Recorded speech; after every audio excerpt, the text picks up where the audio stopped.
What up, y'all? Just finished beating Hell Is Us, and I just wanted to provide my final thoughts on the game before I move on to the next game. So, without further ado, let's go ahead and talk about it. First, we're going to talk about the performance of the game. I played Hell Is Us on a PS5, regular PS5, the base, and I pretty much had consistent and solid frame rates throughout the entire game. I didn't notice any hitching, no stuttering, none of that.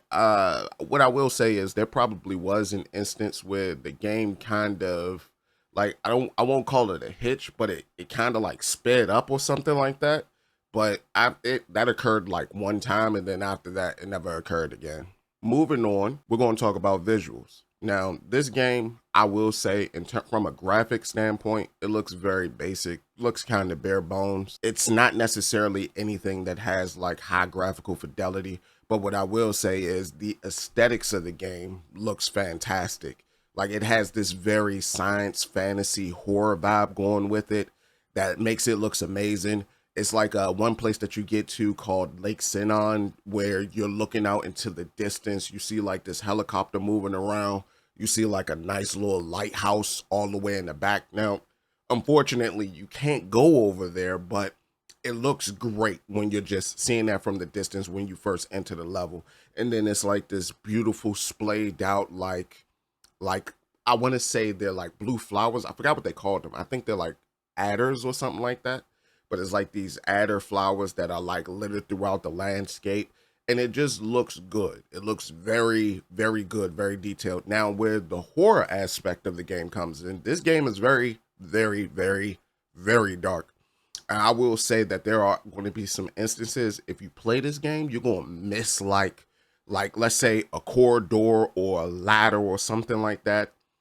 And it's going to be a little bit difficult for you to figure out where you go. And I'm not even going to lie to you. There have been some times where I had to double back because I missed the corridor because of how dark it is. But lighting, what can you do?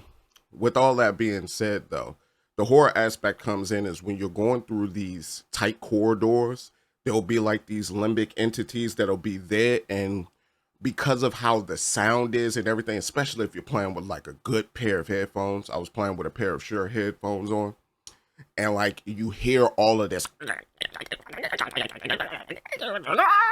like you hear all of that going on in the background, that it creates like this eerie vibe for it.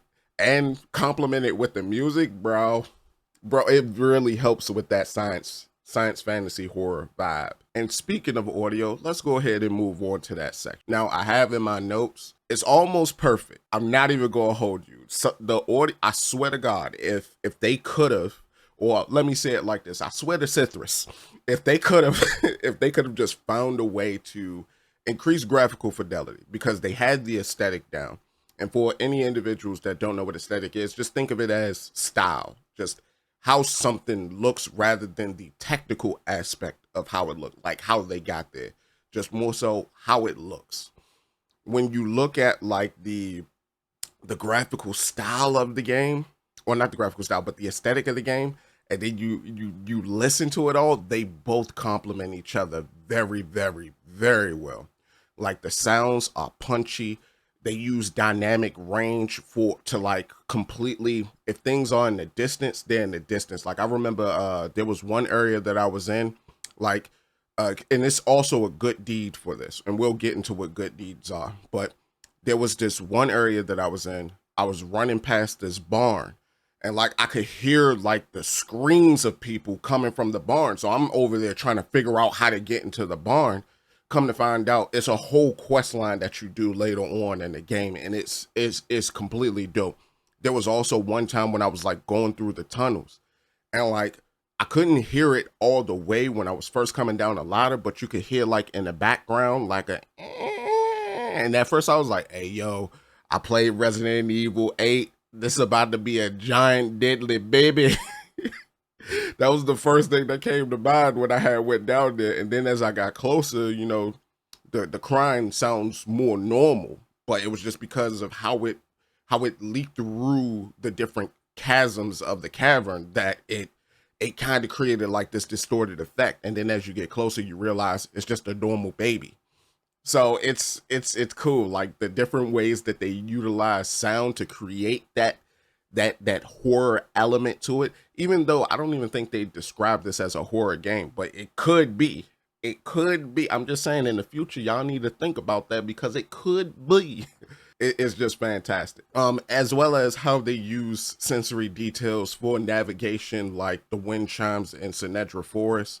And this is like right at the beginning of the game. They use the wind chimes to help lead you to the direction that you need to go. I think they even mentioned this as well in like a devlog that they did for the game before it released. But that was pretty dope. Now the music, phenomenal. Lends to the aesthetic. They use a lot of synths, a lot of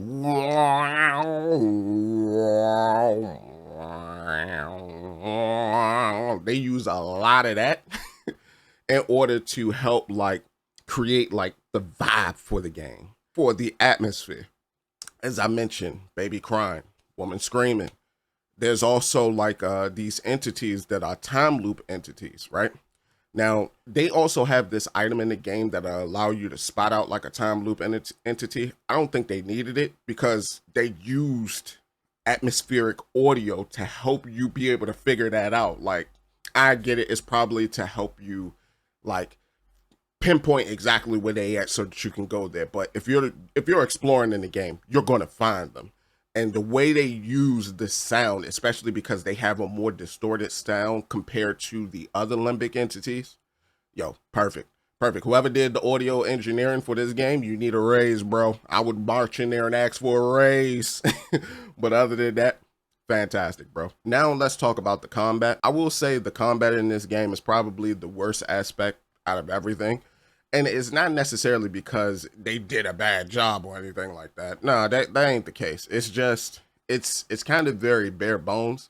There is like a lot of, I will say, potential here, right? Because there are 4 different weapons. The 4 different weapons are dually, swords, great sword, and polearms. I primarily went through the game with polearms because I didn't really like the feel of the other weapons. Like the great sword was too slow. The regular sword, like I kind of got tired of like its basic attack because you really in the game you really only have like a light attack and a charge attack. Some people were saying heavy. There is no heavy attack. When you hit triangle, unless you're holding it down, nothing happens. So you got to hold it down, then it'll consume some limbic energy that you generate, and then from that limbic energy, it'll take it up to 3 different tiers of limbic energy from you. For a 3-stack charge. The 3-stack charge is your hardest hitting attack from that, and then it'll do the attack. Now, I didn't like the dual blades because it looked basic. All of it looked basic. The only thing that didn't look basic to me was the polearm. Now, you also have limbic elements is what I'm gonna call it. I forgot exactly what they call it in the game, but I'm gonna call it limbic elements. And from the limbic elements, you get rage, ecstasy, grief, terror, and it's a neutral element. The neutral element, it pretty much gives you like a bunch of different things in it, from crowd control to projectiles to amplification. Then you also have rage. Rage can give you amplifications. It can also pull enemies to you. It can create like these different damage area of effects or damage fields for you. And grief can do something similar, except it's more dot based, if I remember correctly. Like you'll put down the damage field on the ground, and then anything standing in the damage field would just slowly get hurt over time. I didn't really use terror that much because I think after I tried grief, I was just like, terror's probably going to be trash too. So I didn't really try terror. But what I mainly went through the game with was rage, ecstasy, and neutral. I had a rage weapon. I had a rage polearm, and I had an ecstasy polearm. And for ecstasy, I was just doing big explosions. So whatever, there's like one specific place in the game where like enemies, well, no, actually there's multiple now that I think about it. There are multiple areas in the game where like the normal limbic entities would just surround you. And what I would do is I would let them hurt me for a little bit, because I would also have on like different glyphs and all that would give me health back for each enemy I killed as well as each enemy I hurt. So I just create like explosions in the middle of them and just like completely obliterate them. But for the most part, what I will say is the combat isn't really, I wouldn't say it's a selling point. You know, it's just something there for the true selling point of the game, and we're going to get there. But there's a ton of different aspects and elements that they do have in the combat. You also get defensive equipment. You get active and passive relics. Defensive equipments, you don't necessarily need to care about the stats that you get. As well as for passive relics, active and passive relics, you don't need to care about the stats that you get. The main thing that you really need to care about is the effect that's on them, because the effect is the thing that's really going to help you out in the game more so than anything else. Just speaking for myself, like I had the tiniest of tiny like limbic energy bars, specifically because of how I built my character, but I built it that way just so that I could, my main thought process was big damage plus stuns. That's it. That's my build. Big damage plus stuns. I had on a active relic that would increase my damage twofold. I also had on a relic that would increase my damage by 50%. But it will reduce my limbic bar by, I believe it was 75% or something like that. Pretty much right there, that's a bonus 150% damage. So, hey, hey, I take. As well as a bunch of other stuff. And my whole thought process was stun enemy, beat enemy facing, and most things was going down in like 1 to 2 hits whenever I had like my full build in rotation. Like even I would say some of the final boss, the 4 final bosses at the end of the game, same thing happened. Had it in full rotation, they dropped like flies. One thing that I will say before we move on is that some of the abilities in the game, their cooldowns don't sometimes display properly. Like I know in some cases for some, it'll actually display on like the place where you activate them at, right? And then sometimes there'll be a cooldown or there'll be like some sort of status effect that's put on you, like on the bar. All of that isn't properly explained in the game, and it does kind of hinder combat if you don't really know what you're looking at, you know what I mean? So that would probably be like my last portion for the combat. Last thing as well, I also played on merciless difficulty. I died probably like a handful of times. Like I can either count on 1 or 2 hands how many times I died. So the game isn't really that hard. It's just more so how well you understand spacing and where you need to be, and how well you prioritize enemy elimination. Those would be the 2 key factors for you to succeed on higher difficulties in this. Other than that, it's not really that big of a deal, if I'm gonna be honest. Now let's talk about the story. The story of the game, you play as Rémi, who originally snuck into Hadea. I'm probably butchering the name of the country, my bad. But you sneak into Hadea as an OM peacekeeper. You steal a couple of clothes or a whole outfit from an immersive agent. You don't really find out what immersive and all of this is until like, I want to say probably mid Act 1, give or take. You find out all of this different information about who's who and what's what, probably about somewhere in the middle portion of Act 1. And then you go on this journey to find, as it starts out, your parents. After that point, it gets crazy. I'm not even going to hold you. It's, to me, 10 out of 10 story. 10 out of 10 story. Because the story is very lore rich. They have a bunch of different elements that explain pretty much everything. There's a whole... I'm trying to talk about this without spoiling anything, bro, because I want everyone to play this game. Or let me not say everyone. If you enjoy narrative-driven games, play this game.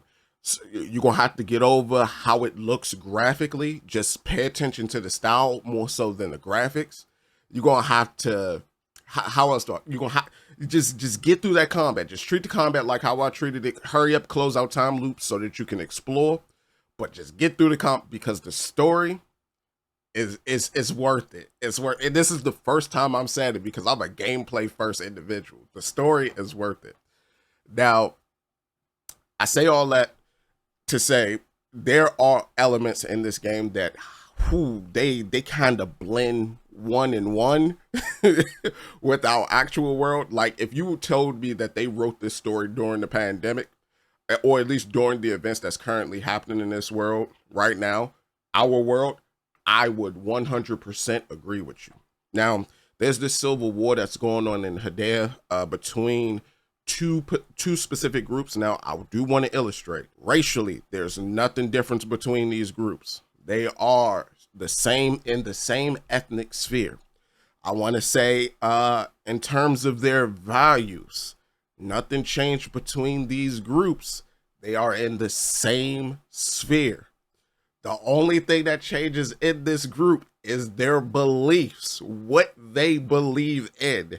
Now you have the side of the Palamas and you have the side of the Sabinians. Now the Sabinians are more so your conservatives. And then you have, well, no, because they said that the Sabinians were progressive, but then they also called them conservative. To be honest with you, I ain't gonna lie to you. Sometimes I got a little mixed up on it. So that's on me. That's not on the game. That's on me. But there are Palamas and there's Sabinians. Let's just keep it like that, right?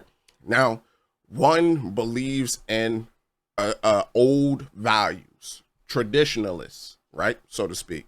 That's the Palamas. One side believes, hey, bro, bump all that. We need to move forward. That's the Sabinians. So with all that being said, they pretty much get in a conflict because of, you know, just what they believe differently. Like in terms of values, they both believe in the same thing. Family, culture, all of that. Same. It's just when it comes to religious beliefs, which is crazy to me. Like how divisive, well, it's not crazy, but you know, I'm just trying, you know, flavor it a little bit, but it's just very interesting once you see how it all unfolds and you see how stricken this whole entire region is because of that. And then when you find out why it all happened and like how it all breaks down, especially once you start going through the different pieces of lore, the different miscellaneous items and all that, you start to venture off into different areas. And then these areas have different lore bits that help piece things together. You do a few puzzles. The puzzles themselves have a story to them that pretty much tells you why these events happen the way that they happen. Bro, I'm trying to tell you, it is a journey. And the way that they wove the story itself into the actual gameplay. Phenomenal. I can't say I played the game this year that did it better. Phenomenal. And with that, let's move on to the last element that I'm going to talk about, which is the exploration and puzzles. Now, again, to me, this is the best portion of the game. If they take out the combat and they figure out a way to just focus it around just pure exploration and puzzle solving, I ain't gonna lie, you might have had a 10 out of 10 game. you might have did something. You might have did something crazy. But with that being said, right, now the exploration in the game to me is like the bread. The puzzles are like the butter, right? Now with puzzles come in variant flavors, right? You have good deeds, you have mysteries, you have bolts, you have time loops, and there's probably a few other things that I'm missing. But mysteries encompass like a whole different aspect of things, from finding keys, finding different treasure chests, finding different individuals, leaving things in certain spots, things of that nature. Good deeds come in various flavors as well, because in some cases you'll have to like hack something, right? Or figure out the password to something. Same thing with mysteries as well. You have to figure out the password to something, and then after you figure out that password to that thing, you get into that thing, get the information, or you get the item that you need, and then you take that item from that place all the way over to somewhere else. And the way they handled it, the way that the way they did it, they made it feel as though these areas are woven together. Even though there is a load screen in between you going to different areas, they made it feel as though these areas are together. Like this is one country, so to speak. And it's dope. I rock with it. I vibe with it. It's my thing. It's my thing. It made me feel like I was playing Cave Story. I don't know how many people who play Cave Story, but Cave Story is like a pseudo Metroidvania. People don't really claim it to be a Metroidvania. In my mind, it is. It's a pseudo Metroidvania that pretty much has different zones, but the zones are locked behind like these doors that lead to different levels, and that's That's how I think this world works. Like, I could be way off on that. Somebody would be like, shut up, stupid. That's not how that works. All right, cool. That's what you think. This is what I think. All right. But it kind of feel like that. Or Shantae half genie hero or something of that particular nature, right? So with all that being said, the puzzles, fantastic. The vaults, you unlock like different codes to vaults after you do these research missions for this reporter that you're working with, which is pretty cool, as well as time loops. Now the time loops are crazy because the time loops are woven into different aspects of the game, be it you doing the good deeds, then turning in those good deeds so that you could then get these prisms that allow you to shut down these time loops. And time loops themselves, they are the things that spawn these limbic entities that come into the world. And so it makes it so that, like, all right, if you leave a zone, you come back into a zone, the limbic entities will be there. Even if you defeated all the entities that's in the zone, if you save or anything like that, or you go in and out of a place that's in the game or whatever, or in that particular zone, the entities, they won't respawn. It's if you leave and come back. And that's because they're trying to make it seem as though that time elapsed. Therefore, these creatures came out due to all of this grief and suffering of the people that created this particular zone. So it's pretty dope. It's, in my opinion, it's pretty dope. But the different puzzles in the game are fantastic. Now, where all of this is like pretty much heightened to a degree is the exploration. Now, the way they did different things and how they warded things off, again, they did it through puzzles. But if you are exploring in the game, you are greatly rewarded. So that means finding investigation items, finding exploration items, then weaving together all of this information that you got. And that's by, and they give you all the answers to everything. I just want that to be clear. But they don't just give it to you. They make you think just a little bit. They make you think. And the reason why that works so well is I have 3 favorite puzzles in this game that I've written down. One is the library puzzle. It's in your exploration items, I believe it's titled under conspiracy, where you got to go find these different sticky notes, right? Then after you find these sticky notes, again, they tell you this in the game. The only way you could fail this is if you don't find the sticky notes, or if you somehow didn't read the note labeled conspiracy, where it tells you where to go to enter the sticky notes. So my bad, my throat, but pause. But it pretty much tells you where to go in the game. So the library one is my favorite because of like how all of that's set up.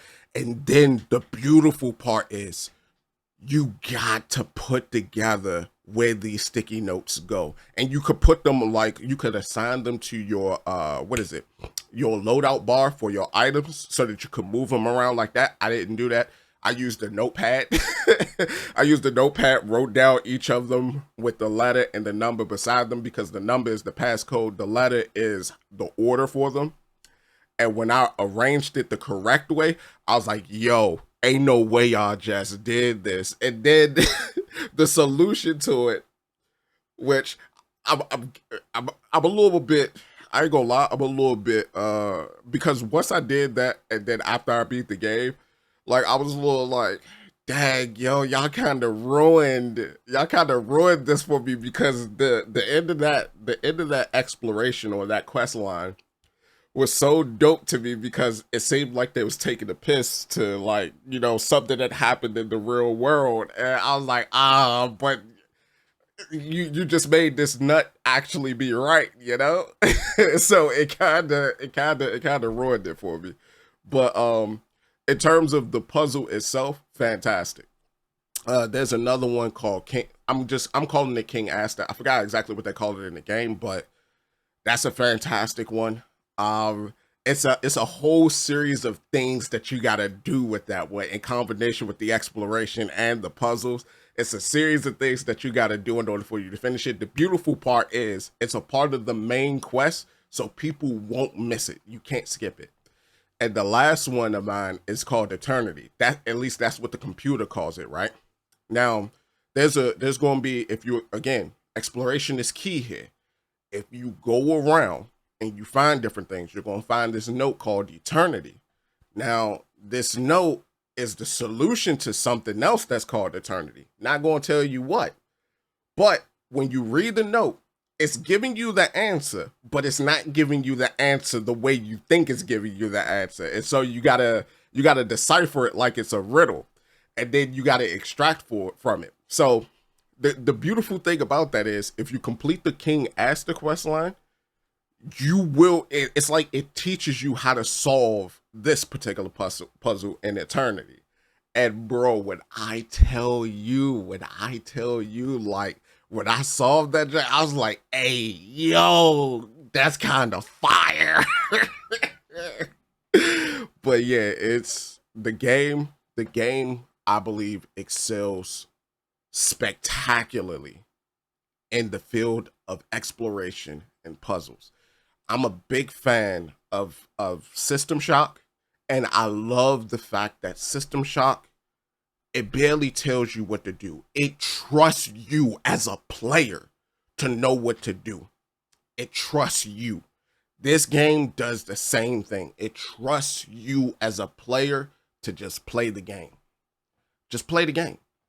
If you don't understand, yeah, there are guides and things that exist. There are. But just play the game. Play the game and try to figure it out for yourself. We ain't gonna tell you. I like that. And they give you all the tools that you need for you to solve these things. It's just, are you playing the game? That's the whole point. And I love that. I love the fact that it respects me and my time. Because if the game is just playing itself for me, and by that, I mean, you're telling me exactly where to go, and then there's this big giant thing that's saying, come here. Am I really playing the game for real? Like, yeah, I'm moving the analog stick towards that direction, but you're telling me to go there. You're telling me just go immediately over there. Whereas, I don't know, I like exploring. I like the sense of being lost and then finding my way. You know what I mean? I respect that. I respect it a lot. And I guess to sum it all up, right? Hell Is Us, to me, is a great game that's plagued by subpar combat. If for some way, somehow, y'all figure out a way to fix the combat in the second one that y'all gonna make, then, hey, bro, I'm gonna be there. I'm gonna be there day one. I'm gonna be a supporter of it. I'll even cover it until that jank come out. But y'all made a believer out of me. I know when I played the demo of this on PC like a while back, I was like, I think it was earlier this year, I was like, I might not even get it. I might not get it because it don't look like what was promised, you know, as I was playing it. But it was just that beginning section of the game that I played. And then after I got past that beginning section and I realized, well, the combat isn't really the centerpiece here. It's everything that surrounds the combat. Like, the combat just seems like it's something that's tacked on so that, like, the player can have something to do while they're going between these locations. But for the most part, it's kind of ancillary to the main game. You know, it's a side dish. But with all that being said, I do think this is a spectacular game. Just in the next installation, if you could bring that combat level up to the level of the exploration and the puzzles, y'all got a 10 out of 10 game. Like, I can't see any game competing with this. If y'all do that, y'all will have a pure 10 out of 10 game. To me, this would be on the level of a System Shock, because System Shock's combat is amazing. The exploration and the puzzles in that game are even more spectacular. What trips up System Shock, though, is the last puzzle of the game, where it forces you to go through every level and collect a number from a PC that you didn't even think about, like, throughout most of your playthrough. But here it did none of that. Like, it did everything spectacularly from beginning to the end except the combat, which kind of sucks. This would easily be my game of the year. It's a contender for me right now, but it would easily be my game of the year. And with that being said, did you all play Hell Is Us? What did you think about Hell Is Us? Like, how did you feel? How did it make you feel? Me, it just reinstilled beliefs that I already had, which is anything that's divisive, get it out of here. Get it out of here. We don't need it. It need to be gone. But with that being said, thank you all so much for stopping by and chilling with me as always. I greatly appreciate it. You all take care of yourselves, and I'm going to catch you on the next one. Until then, deuces.